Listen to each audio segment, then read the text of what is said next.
Hello friends.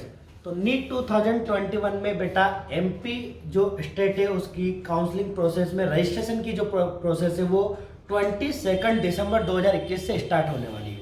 ठीक है, तो काउंसलिंग प्रोसेस में बेटा कौन कौन से डॉक्यूमेंट्स की रिक्वायरमेंट रहती है अपन उसकी बात करेंगे। तो डिफरेंट जो डॉक्यूमेंट्स रहते हैं, कितने डॉक्यूमेंट्स की रिक्वायरमेंट है, प्लस ओरिजिनल डॉक्यूमेंट्स, उसके साथ साथ black and white photocopy, colour photocopy, plus उनके कितने सेट लग सकते हैं, इन सब की पूरी डिटेल हम डिस्कस करेंगे, जिससे कि हमें बेनिफिट ये रहेगा कि आपको किसी भी तरीके की काउंसलिंग में प्रॉब्लम नहीं आएगी। ठीक है, तो हम देखते हैं कौन कौन से डॉक्यूमेंट्स की रिक्वायरमेंट। उसके पहले आपको किसी भी तरीके की इंफॉर्मेशन चाहिए काउंसलिंग से रिलेटेड, तो हमारा आप केडीसी बायोलॉजी का पेज जो है वो फॉलो कर सकते हैं for live update counselling NEET 2021 MP.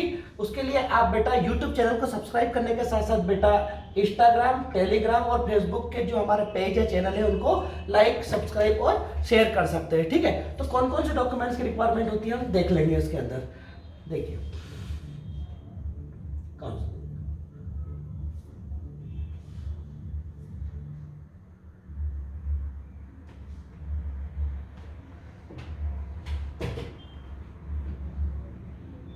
ठीक है, तो कौन कौन से डॉक्यूमेंट्स की रिक्वायरमेंट रहेगी बेटा। तो यहाँ पर दो उन्होंने कैटेगरी बना रखी है, डिप्लोमा एंड स्नातकोत्तर। डिप्लोमा स्नातकोत्तर की जो बात करी है तो ये यूजी पीजी के लिए, सॉरी बेटा, है ना, डिप्लोमा या पीजी, एमडी, एमएस, हमें जो फोकस करना है वो एमबीबीएस एंड बीडीएस यूजी के ऊपर करना है। क्या क्या डॉक्यूमेंट्स की रिक्वायरमेंट रहेगा, हिंदी प्लस हमने उसमें इंग्लिश भी ऐड कर रखा है। तो नीट 2021 का एप्लीकेशन फॉर्म या जो एडमिट कार्ड रहेगा उसको हमें एक तरीके से सबमिट करना रहेगा या अपलोड करना रहेगा, प्लस उसके साथ साथ नीट स्कोर कार्ड, नीट की जो मार्कशीट रिलीज हुई है वो, इसके साथ हमें हायर सेकेंडरी 12th की मार्कशीट प्लस उसका सर्टिफिकेट यदि है आपके पास तो मार्कशीट प्लस सर्टिफिकेट की रिक्वायरमेंट रहेगी। इसके साथ साथ 10th की मार्कशीट और उसका सर्टिफिकेट की रिक्वायरमेंट रहेगी, प्लस डोमिसाइल, जो हमारा डोमिसाइल मूल निवासी प्रमाण पत्र जो होता है उसकी रिक्वायरमेंट रहेगी। तो इतने डॉक्यूमेंट जो है हमें रिक्वायरमेंट है। इसके अलावा नेक्स्ट डॉक्यूमेंट की हमें रिक्वायरमेंट रहेगी वो रहेगा, देखते हैं, ठीक है, इनकम सर्टिफिकेट। ठीक है, तो करंट ईयर में हमारी कितनी इनकम है, फैमिली की इनकम क्या रहती है वो सारी रहेगी। इसके साथ साथ आधार कार्ड जो है आइडेंटिटी प्रूफ के लिए आधार कार्ड रहेगा, प्लस कास्ट सर्टिफिकेट या रिजर्वेशन सर्टिफिकेट जो है उसकी भी रिक्वायरमेंट रहेगा। इफ यदि हमारी कोई पर्टिकुलर कास्ट रहती है, एससी, एसटी, ओबीसी या फिर ईडब्ल्यूएस कोई कैटेगरी लगती है तो उसके लिए भी हमें सर्टिफिकेट सबमिट करना रहेगा। प्लस इसके अलावा सब कैटेगरी डिसेबिलिटी, किसी टाइप की डिसेबिलिटी किसी पर्टिकुलर कैंडिडेट में है तो उसका भी सर्टिफिकेट उससे सबमिट करना रहेगा, जिससे कि उसे पर्टिकुलर एजुकेशन का बेनिफिट मिलता है। यदि कैंडिडेट एनआरआई कैटेगरी से है, ठीक है, नॉन इंडियन कैंडिडेट है और वो भी एमपी में पार्टिसिपेट करना चाहता है तो उसे भी सर्टिफिकेट सबमिट करना रहेगा। ठीक है, नेक्स्ट डॉक्यूमेंट क्या होगा बेटा, देखते हैं।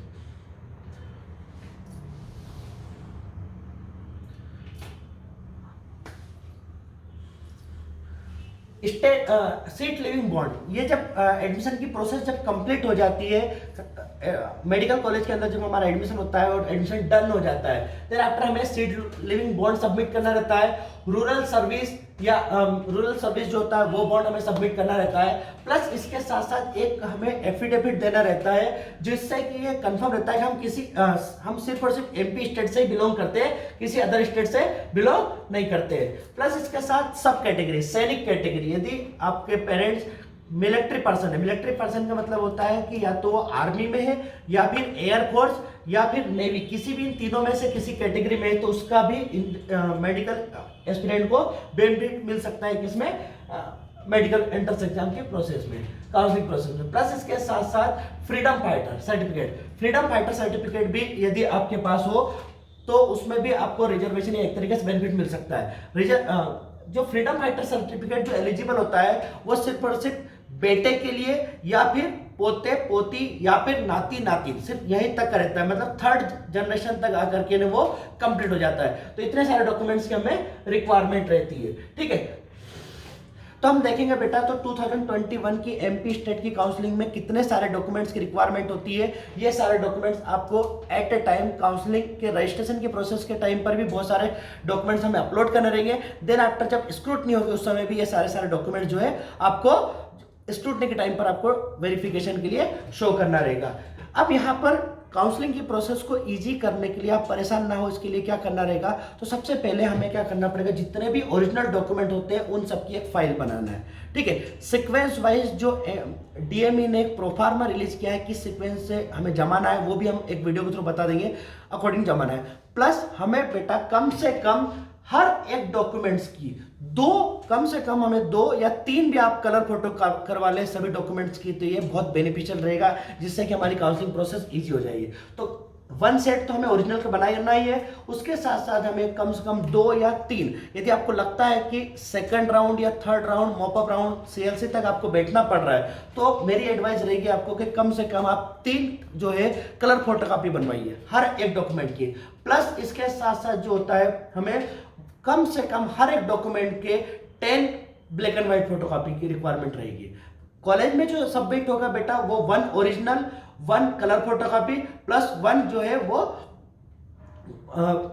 ब्लैक एंड व्हाइट फोटोकॉपी रहेगा। तो 3 सेट तो हमें कॉलेज में जमा ही करना है। बट क्या होता है कि डॉक्यूमेंट्स के गलत होने के चांस पूरे रहते हैं, कभी सिग्नेचर वगैरह गलत हो जाते हैं, तो हमें बैकअप के लिए हर एक डॉक्यूमेंट का कलर फोटोकॉपी की बात करें तो 1 या 2 कलर फोटोकॉपी एक्स्ट्रा होना चाहिए हर एक डॉक्यूमेंट्स के।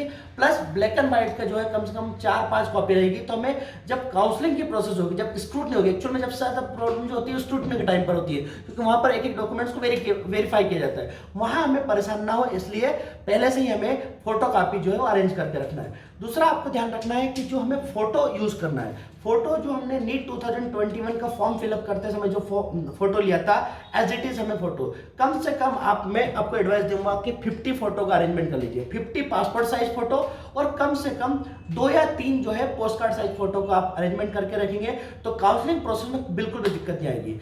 काउंसलिंग की जो प्रोसेस होती है वो हमेशा इजी होती है, बहुत ज्यादा कॉम्प्लिकेट जो होती है वो नहीं होती है। एक्चुअल में कॉम्प्लिकेशन इसलिए होता है कि या तो हमारे डॉक्यूमेंट्स में कुछ प्रॉब्लम होती है, या हमारे पास प्रॉपर किसी भी डॉक्यूमेंट्स की फोटोकॉपी नहीं होती है, सेट नहीं होते प्रॉपर, या सीक्वेंस नहीं होती है। रिक्वायर्ड डॉक्यूमेंट्स क्या क्या होते हैं वो मैंने आपको सारे बता दिए। अब हम नेक्स्ट वीडियो में डॉक्यूमेंट्स की किस सीक्वेंस से हमें जमाना है वो आपको बता देंगे। Okay, thank you so much.